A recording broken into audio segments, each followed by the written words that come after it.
Welcome back to the Lift Free and Diet Hard podcast. I'm your host, Andrew Coates. Join me along with industry leaders and friends on a quest to get more people through the gym door and eating and living healthier. Join me where evidence meets empathy while rejecting fitness industry fads and extremism.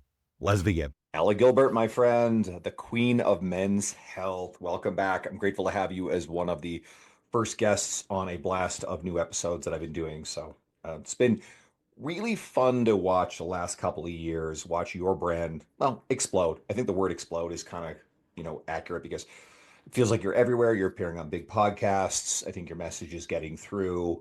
I love seeing it. And you and I will be speaking at Raise the Bar I got to give Raise the Bar a shout. We were just talking about Nick and Derek. Dallas, February 21st, 22nd. I hope, any of the coaches who listen will come and join us there. So great to have you. Yeah, thanks for having me back. Honestly, it's an honor. You and I talk offline, enough, but to be able to talk in this format is always cool because it gets to see your face and bring whatever value you think that I can help with. And, thank you. Yeah, thank you. That's all I really have to say. Well, my cat Ozzy has made an appearance. He's standing in front of us. Oz, get your butt out of the way.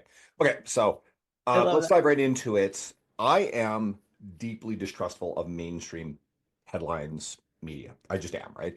We know how much they misrepresent or over sensationalize things. Are testosterone levels dropping as much as the headlines claim? Consequences of this, what's causing it? Let's go deeper. So they have dropped over the last few decades. And I think just like with anything, the media likes to amplify it and make it seem like it's this urgent crisis, which I have to say it kind of is. Because I think there's still so much misinformation out there surrounding testosterone. Because if you think about how long women's health has been studied, like we've been studying birth control, and now we know the effects of that 30 years later since it was kind of coming out. And everyone is comfortable talking about or knowing what menopause is and what happens to women basically from a very superficial standpoint of if they're pregnant or if they get their period, whatever. So we have a deep understanding of people niching down in women's health, whether it's in the fitness industry or the mainstream medical industry, blah, blah, blah. But no one really ever addressed the men or really talked about what's happening with the guys.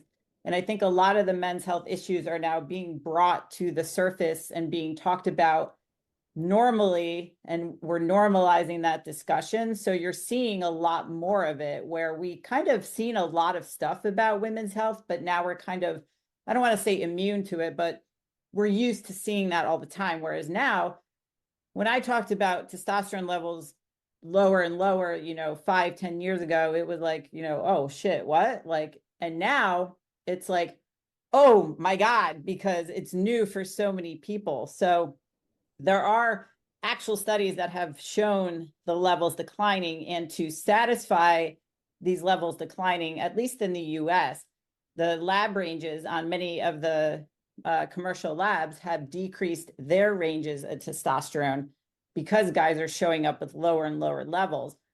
So through insurance-based practice in the US, it makes it harder for guys to qualify for TRT.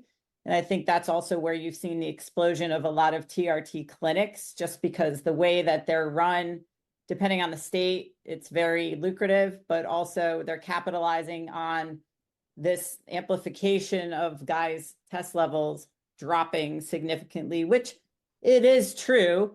It is a statistical, scientific truth. But again, like with anything, the media, of course, is going to play that up in a certain way.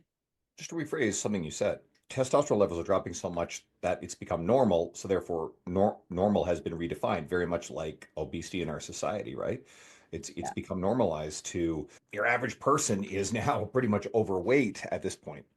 So I guess we have to be alert to the fact that if they're changing the definition of what these things are, that's actually a problem in a way, right? Because we're just normalizing and accepting these things that are outside the bounds of what we, what have been healthy historically. So what are some of the consequences of these declining testosterone levels? So a lot of the times men typically associate low T with their sexual health and muscles.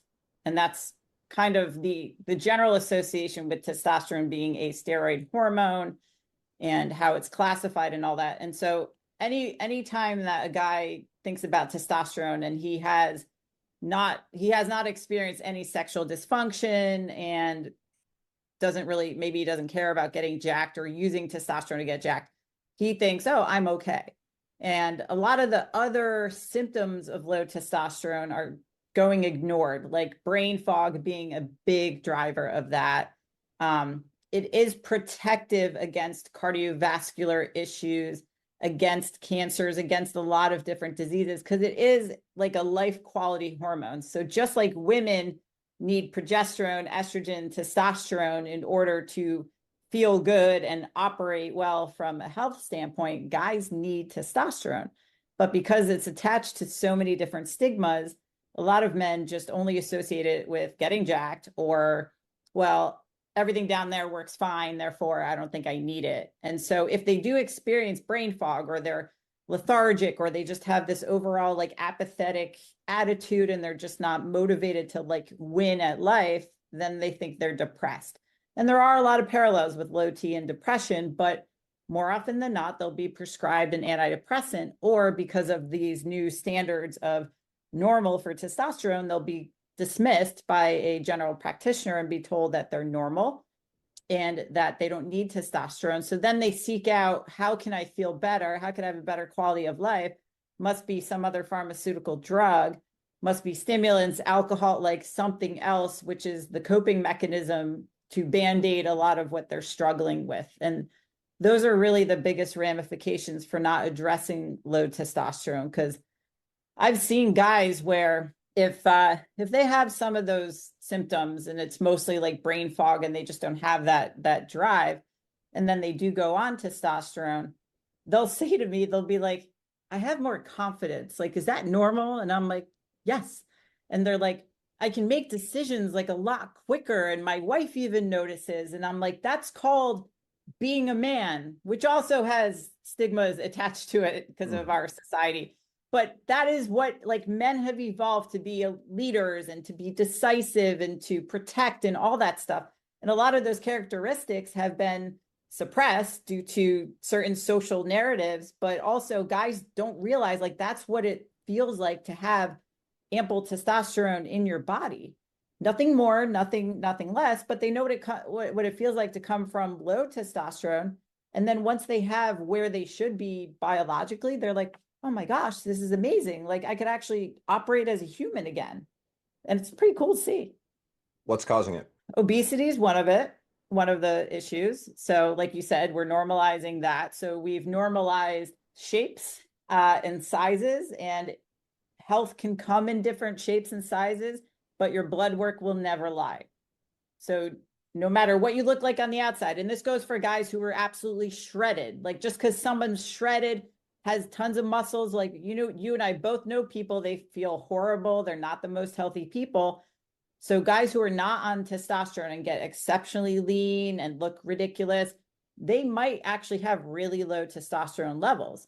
So health is a huge part of it, but obesity does play into a large part of it.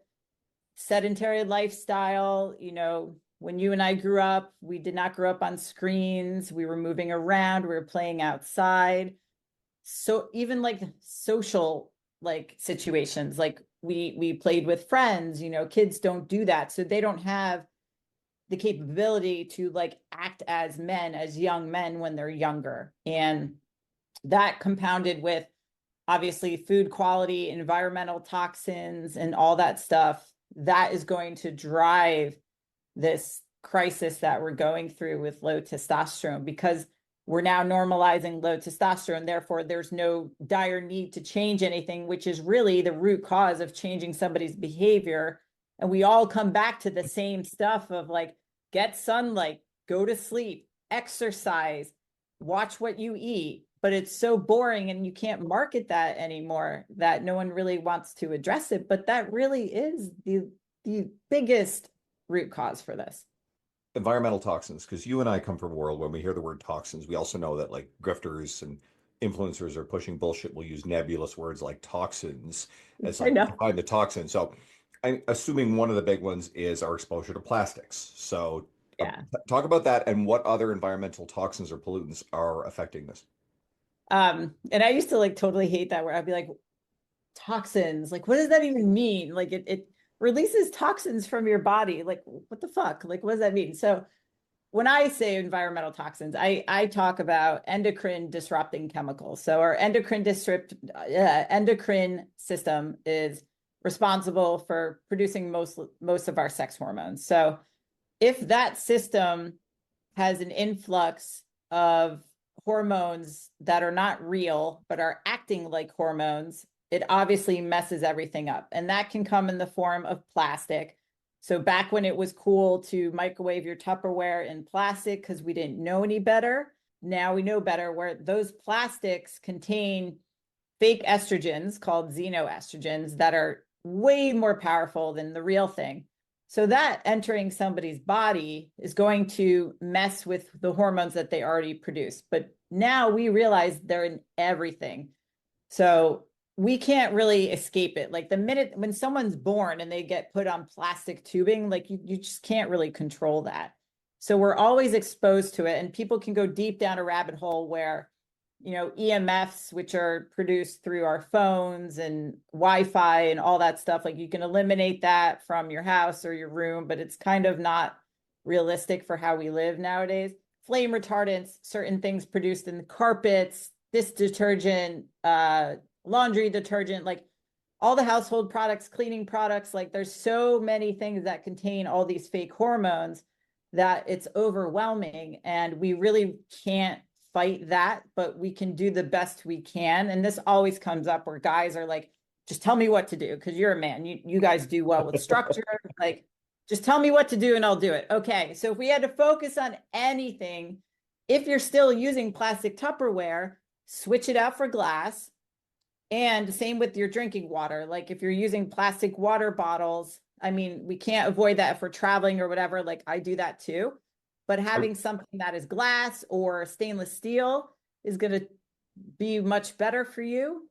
And I then recently replaced my kettle. And I mean, I just thought about this one. I'm like, wait a really, second, my kettle was a plastic kettle I've had for years. Fuck. So I went and bought a glass one. And it's the stuff you don't think about. And yeah, I've switched over to glass, Tupperware, that sort of stuff too.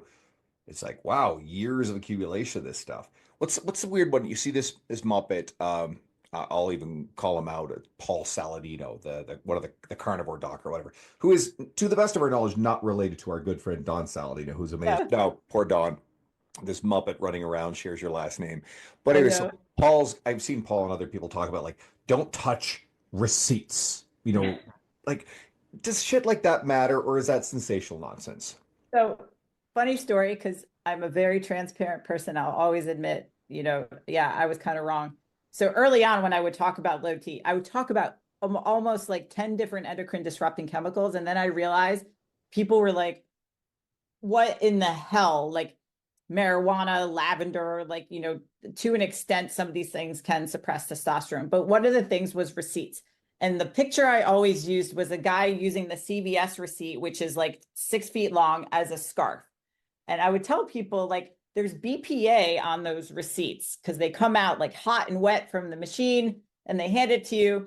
And I was like, throw it back at them or just have them put it in the bag or whatever. And then so many people are like, I go to the store and I look like an idiot because I'm like throwing the receipt back. And that was like all they were focusing on. And I was like, okay, this has gotten to a level of ridiculous where it's like, is that the low hanging fruit? Not so much. But if you're going somewhere and touching receipts like all day long, like if you worked as a cashier, that's why I'm assuming they wear plastic gloves now. But they wear gloves to protect from that and like, germs and stuff. But there are things that are a lot more important. And again, it's going to come to the lifestyle stuff because we can't avoid the exposure and the plastics and all that stuff. But I go to CVS, and like if they hand me the receipt, I just kind of throw it in the bag, where I used to be like, oh, I can't touch it. Like, oh my God, but yeah, there is a level to like, okay, how do you want to live your life? Do you want to like take inventory of every single exposure you have to plastic and then eliminate it? Good luck with that. But the big rocks again is like, drink water that is in a stainless steel thing. You can filter your water because there's estrogens from birth control in water sources in America. Switch out your plastic for glass. And then I would say products you put on your body, like for women, or I guess you could say men, like makeup is something you use every day. Shower gels, all that stuff, like they make them so easy to find without toxic chemicals in them. And toxic chemicals would be like phthalates and parabens and stuff like that. Like our my client Nick Kumalatsos owns Johnny Slicks, which they've sponsored Silverback every year, and they have an amazing line of men's shower gels, shampoos, conditioners, beard oils. Like the stuff smells amazing and no toxic stuff in it at all. And that's actually like what I put in my faux hawk is their pomade, because you can pronounce all the ingredients. It's not like a bunch of crap. So if there's something you're putting on your body, whether it's body lotion, makeup, or even shower stuff, you could look to switch that out. And that's a very easy thing to do. It depends on how like anal, I guess, somebody wants to get. Because I mean, I could actually look at all the cleaning products in my house and be like, yeah, that's not great, or that could be better. I just can't be bothered, you know? What about alcohol? Alcohol's a big one. And this comes up a lot now with the holidays coming out, where people don't realize how alcohol affects their body composition and their ability to like think clearly and execute life tasks until they take it out.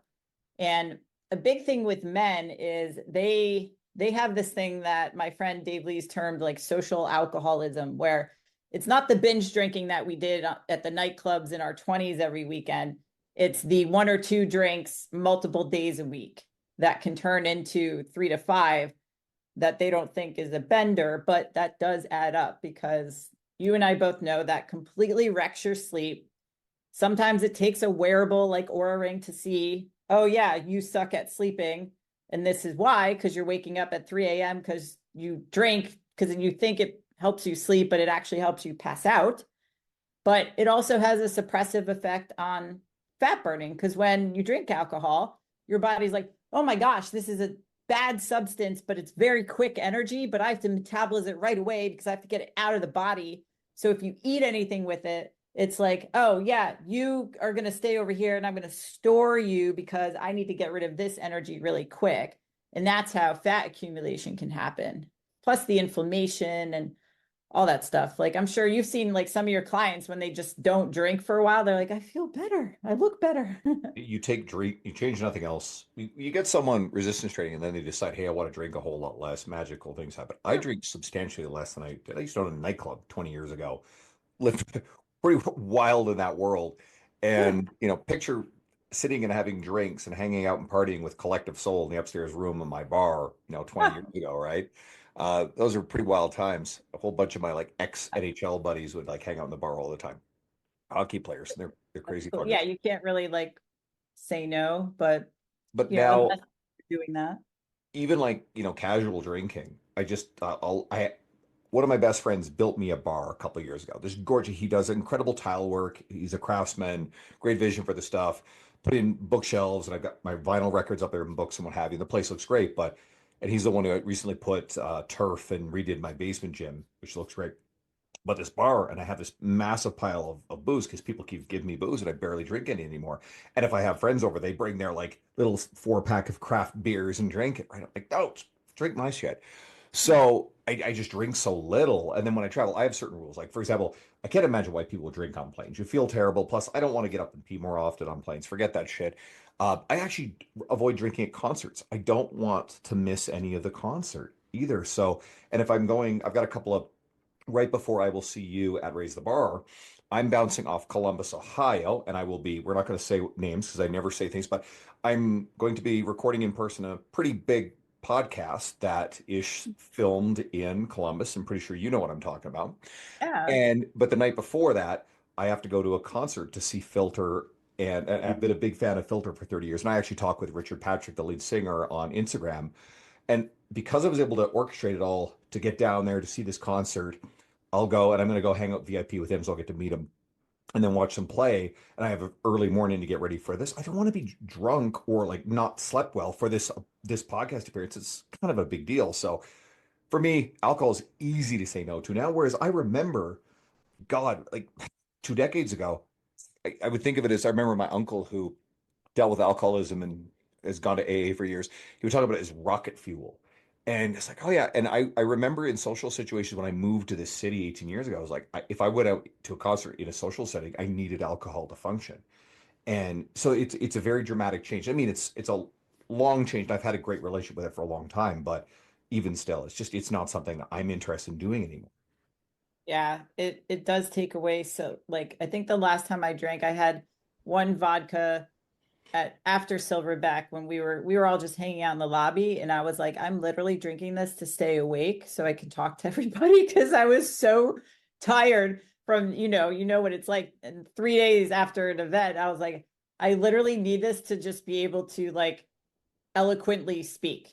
And that's it. And it did nothing for me. And now I might drink for like a photo shoot to dry out. But yeah, like on planes, people all the time, like I try to take the first flight out when I travel. And so I always go to the bar to get ice for my water bottle. And they don't open till 7 a.m. So I'm there at like usually 6:30 and they kind of look at me strange. And I'm like, I just need ice. Like I'm not trying to find a drink. I'm not looking for alcohol. And I think there was one time this year where I was flying to some event that I was like, I could probably dry out a little bit more because I'm going to be sleeveless on stage. I was like, I'm going to have a drink. And it was the first time ever I drank at an airport at the Delta Lounge. And I felt like a degenerate, but at the same time, because it was 6, 7 in the morning, at the same time, I felt normal because there's so many other people drinking at that hour that I was like, this is really weird. And I felt like shit. I felt awful on the flight, like just the dehydration and everything. I was like, how do people do this? This is awful. Yeah, Well, I think they live in a constant state of it. And I think this could probably, you probably know more about this, but how many men who deal with low testosterone live in a constant state of low grade, just not feeling great? And then you make some sort of major life change and all of a sudden you get clarity. Like I've got a friend I remember, and he was born with relatively poor kidney function. And then I think in his mid 20s, he had a kidney replacement. And after the fact, I mean, that's not minor shit, mind you, but he said like he just didn't know what good felt like until after the fact. All right, you talked about all these hormone disrupting, endocrine disrupting things, and you mentioned women making changes. So obviously, we've been talking about this through the lens of testosterone, and testosterone is actually kind of more important for women than you realize. But how important is it to be mindful of these things? Because you're talking about oversimplified fake estrogens and powerful ones. So why is this important for women to also be conscientious of? Yeah, it is. And it's there's a study done by Dr. Shanna Swan. She was on Joe Rogan. She's like this sweetheart of a woman. She wrote a book called Countdown, and it basically is based off the research that she did in 2017. The study was published where it was this worldwide assessment of sperm production in men, and it has declined 60%. And she wrote this book talking about the fertility crisis and how usually, like way back when, it was always thought that if people had issues with fertility, it was the woman's problem. And now she's bringing to light how a lot of it can have to do with the guys.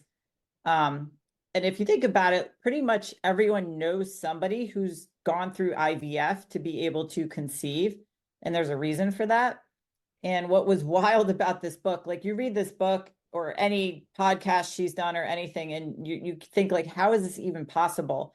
But I remember her talking about how if a woman is exposed to a bunch of phthalates while pregnant with a male fetus, it can affect his sperm production as a grown man, which is beyond crazy to think about. And people ask me, well, how do you like avoid that? I don't know.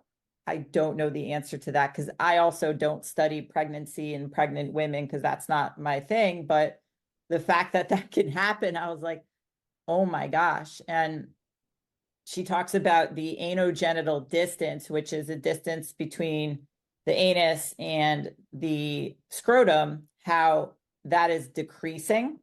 And the closer together it is, the more feminized a man is. So she also measured, like they measured that and did statistical data on the length of it and how a lot more men are not exposed to as much androgens in the womb as they used to be because of phthalate syndrome and stuff like that. And lectures and stuff, I would always joke, like every guy is going to go measure his anogenital distance. And I'm like, just remember my initials, because then you can remember what it stands for, AG. We can But call that it was the crazy. Allie Gilbert gap. We can call Allie it. Gilbert gap. Yeah. You know, people send me dick stuff all the time. Why not be known for that too? So I don't mind. The Grundle. I'm the Grundle, right? I She feel even so says bad for Grundle. I feel so bad for Charlie, your husband. I know. He just shakes his head and he's just like, whatever. Like my husband's the most tolerant of all my craziness. But the fact that that's a thing, like how wild is that, you know, to think that that can happen. And I think that's where we're seeing a lot of younger men have low T. Like most people would think, yeah, I got testosterone of like a 19-year-old. And I'm like, that's not something to brag about anymore, because I've seen blood work of kids 19, 20, 21, 22. Like it is not where you would think it is. It's not in the 900 plus range. I've seen guys in the 200s, 300s. Like it is not where it needs to be. And this obviously affects how guys experience, like not even, you know, post puberty, but like throughout their young adulthood. Think about the confidence issues and think about like even developmentally, they don't look the same as when kids, when we were growing up, look, or boys, I different remember fat patterns, all that stuff. I remember there were a bunch of classmates of mine that like I swear they were barely out of junior high and they had 5 o'clock shadows by the end of the day. There's a group of guys that I went to school with up in like, and I grew up more and more. I'm grateful I grew up in like northern rural Newfoundland, right? Like back in, I mean, I was born in 78. So, you know, growing up through the 80s or whatever, my exposure to a lot of this stuff would have been a bit more limited. Not perfect. There's still plenty of plastic we grew up around.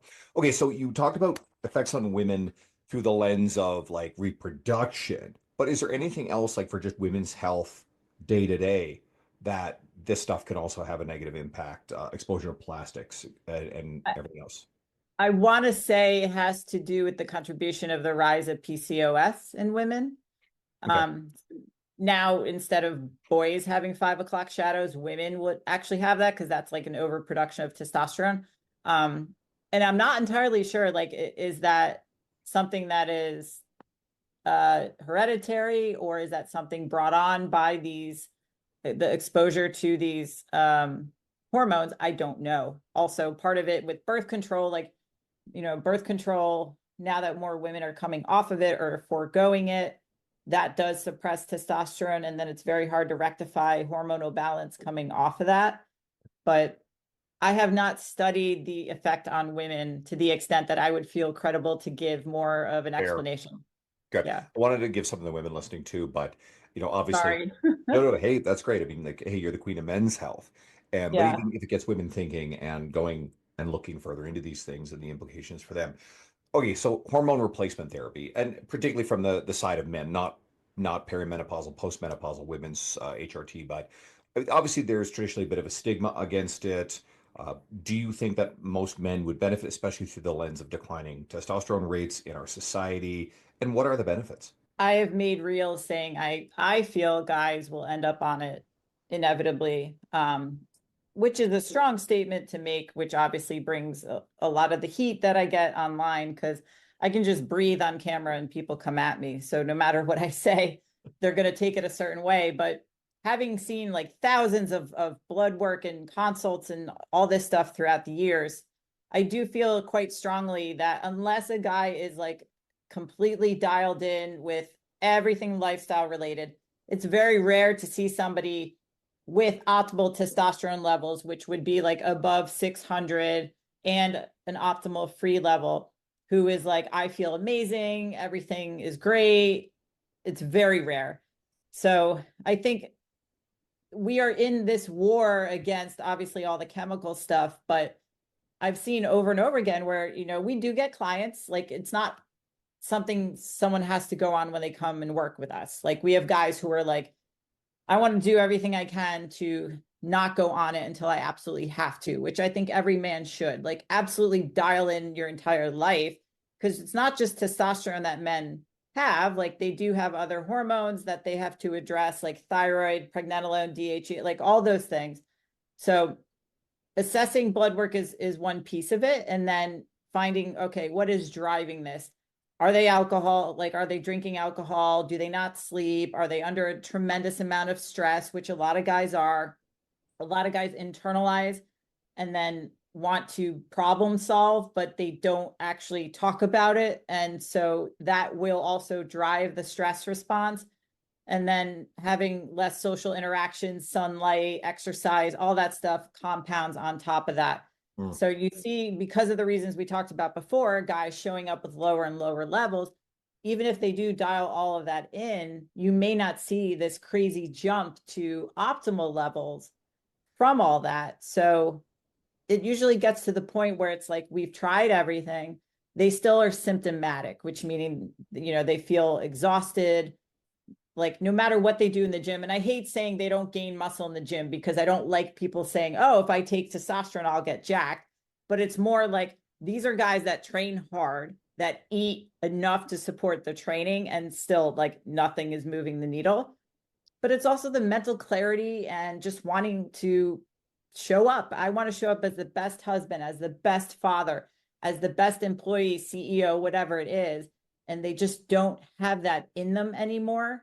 That is when the consideration to go on testosterone would be warranted. And a lot of guys realize, either I feel amazing, or why didn't I start this sooner? Because they realize the benefit it brings them, not just from a sexual health standpoint, because that's not always a given, or from a muscular standpoint, because there's plenty of guys on TRT who do not look like it from a stereotype. So at what point, I mean, because people obviously hear TRT and they think steroids, and they get misconceptions.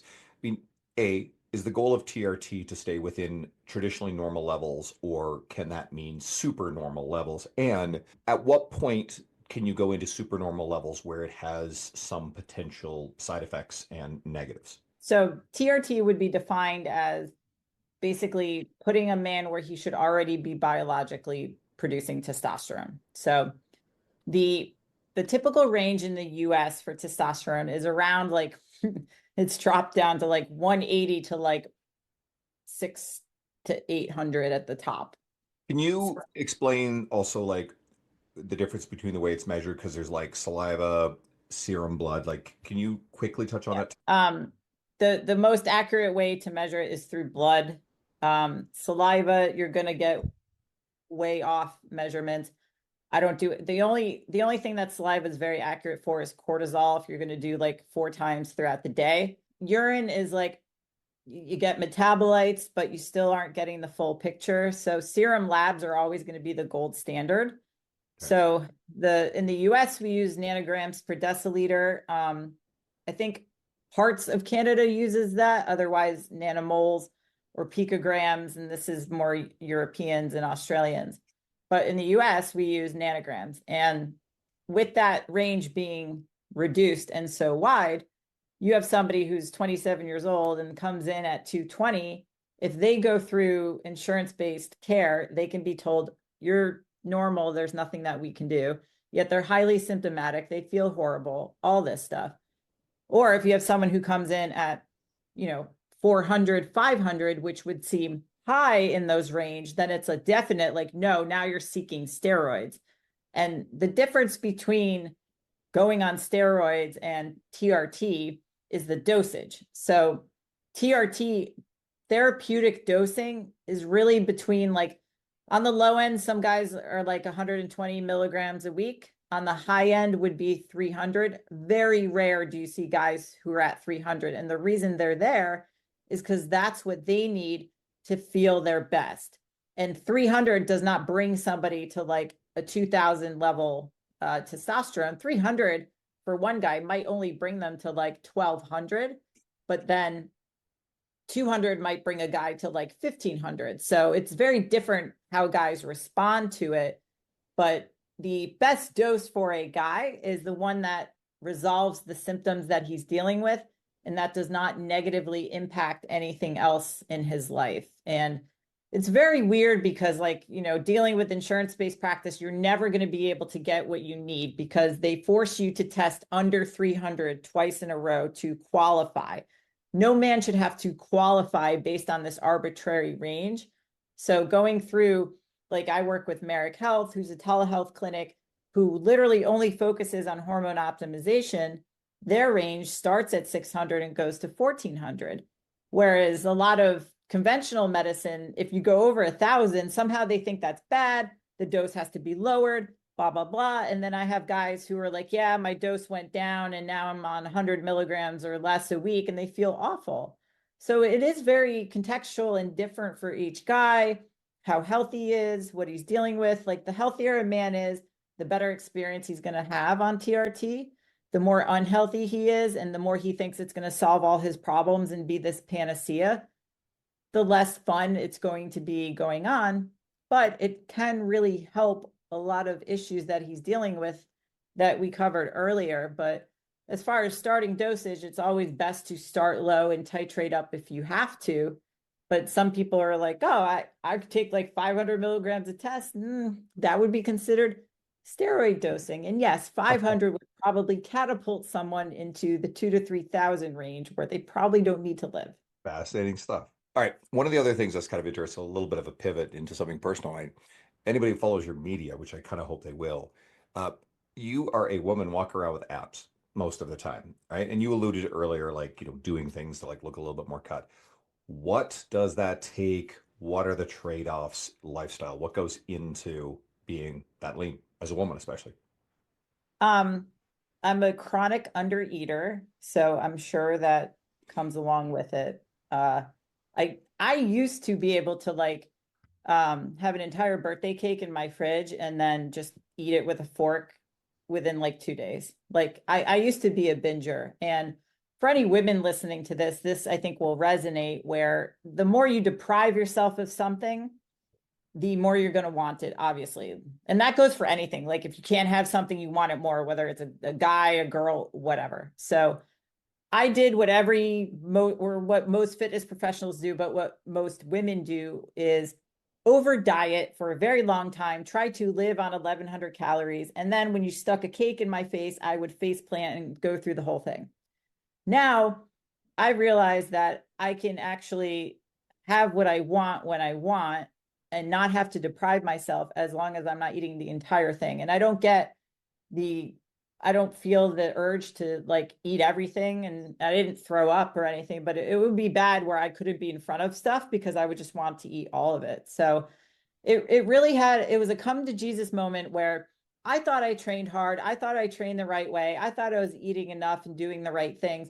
And I really wasn't, for what I wanted. So I wanted to look like, okay, that girl's like jacked, not like bodybuilder size, but like small, compact, like, okay, shredded. And I didn't know what it took to get there. And it took eating more for a long period of time to get my body to realize, oh yeah, you're actually giving me the building blocks to make muscles, because you and I both know it requires that to make muscles, so that when you do become leaner, the muscles show. And this happens with men where they're like, I build muscle easily, I just need to get leaner. And then they over diet, and then they increase cardio, lower calories, blah, blah, blah. And then they're like, oh, now I'm skinny fat, because they don't have as much muscle as they thought they did. And they just dieted it all off. So going through that and then realizing carbs are my best friend and not to be afraid of them was huge for me. So I've maintained, like, I'm 55 kilos and I've been that for the last 3 years because I'm not afraid to eat carbs. And I know when to not go to the gym when my body's telling me don't go to the gym, how to rest, all that stuff. But I think the years of putting into hard training gives that platform to where I can get away with a little more. Like, the other day I bought like the cinnamon roll cake thing from Trader Joe's, which is delicious, by the way. I don't know if you guys have Trader Joe's up there. Do you have Trader We Joe's? don't have them here. I don't know. You know, it's like every Canadian province is different. I thought like we just got a Krispy Kreme, but I do not understand this. People, I got clients telling me that the line of cars to go through the drive-through for this Krispy Kreme went, I think, down a fairly significant city block. It was like out on this like major roadway. And something I know that we recently got a Chipotle, which actually I'm pretty impressed with Chipotle. It's pretty good and a little overpriced for what it is. But anyway, so that was dealing with crazy like stand-up lineups out the door because there's no drive-through there. We recently just got a Chick-fil-A. So like there's all this buzz about these things, but there are things that we don't have here in Edmonton, Alberta that are in BC, like Equinox gyms, right? I Yeah. didn't even think there were any of those in Canada. No, apparently there are some in British Columbia, and I don't know, maybe in other parts. So I thought it was just an American thing. So No, everything's going like Dubai when I was there had like everything American. I was like, this is interesting, but they didn't have Trader Joe's. But Trader Joe's makes these weird like delicacies and this I love cinnamon rolls. It's like a thing. And I was like, this is great. And I didn't eat the whole thing, but like I slowly ate the whole thing over a week. And I was like, oh, it didn't really do any damage. Now, what is the sacrifice with living like this? It's not drinking alcohol. I don't go out anymore because that was what I did in my younger days is like drinking in the nightclubs, all that stuff. Um, I have a meticulous like nature to making sure I get my training in, whether I'm traveling or not. Obviously, I'm, eating the right foods. I make sure I move, like if steps are low, like I go out for multiple walks, walk my dog, like that is part of my entire routine. Sleep as well. Like I'm like you, like I want to get enough sleep if I have a big event. Like it's very rare that I'll sacrifice sleep for something and then have that compounding effect. So there's a lot of attention to that detail. Like when I travel, like I'm Instacarting, I'm making sure I have my protein shakes and stuff that I get sent to my hotel, like all that stuff. I'm so used to it now. Like even holidays, I don't like, we don't do Thanksgiving, Charlie and I. So like that's not like a thing for me. And navigating like events like, Valentine's Day, birthdays, weddings, like all these things that people like that just I've dieted through so many of those events that is just another day. And I think that reframing how people think about stuff really helps because I had this conversation last night where someone said all these events, how do we navigate that? Because you have Christmas, you have New Year's, and then it's Valentine's Day, and then there's all these other things. And I'm like, you got to choose what your celebrations are because there's people during the week that they're like, oh, it's Tuesday, that means tacos. It's Wednesday, that means wine. Like you can find a way to celebrate life from anything, like, a reason to eat anything. But it's kind of like how we were conditioned to eat cereal in the morning. Like just because it's the morning doesn't mean you need to eat cereal. So just because it's whatever day doesn't mean you have to eat that. Like a lot of people don't eat turkey on Thanksgiving. They have something else because that's what they want, like steak or whatever. So I ask where the think it, narrative ask where the huh? narrative comes from, right? Ask Yeah, what's the historical narrative. I mean, breakfast cereal is marketing, and I'm fine with the occasional bowl of Lucky Charms, but actually, I don't even keep breakfast cereal in my house anymore. I was lucky. I I grew love up, it. yeah, and my parents had me eating oatmeal, every weekday before school, and I still have oatmeal to this day. I would have Fruit Loops on the weekends. I mean, there's this a big fuss about dyes in Fruit Loops or whatever. It's like yeah, if you're eating it multiple bowls a day and low protein and other nutritional content is shit and you're not active, guess what? There's going to be problems there. In a healthy, active lifestyle, if you're mind the calories and you're having a bowl of Fruit Loops, I really don't fucking think that the dyes in the fucking Fruit Loops is going to actually make an impact with all the other shit we talk about you being exposed to. Like, holy shit. But Yeah, people like tell to my demonize. audience that. People love to demonize. Let's single out this one thing. This is the bad thing. No, there's like, oh, look at how Oh much my alcohol you're God. drinking. I Alcohol. literally the two I posted on protein yesterday, literally as a follow-up for a reel I did. I said every man should eat 200 grams of protein, just like knowing that would trigger Earth, which it did. And then all the kidney misinformation that's still out there. So I literally took Jose Antonio's studies, put them in a post, and then I had people saying, well, I'm going to listen to the doctors that do the studies. And I was like, this is the scientist that literally ran the studies. Just read the damn Jose post. did Like, it himself.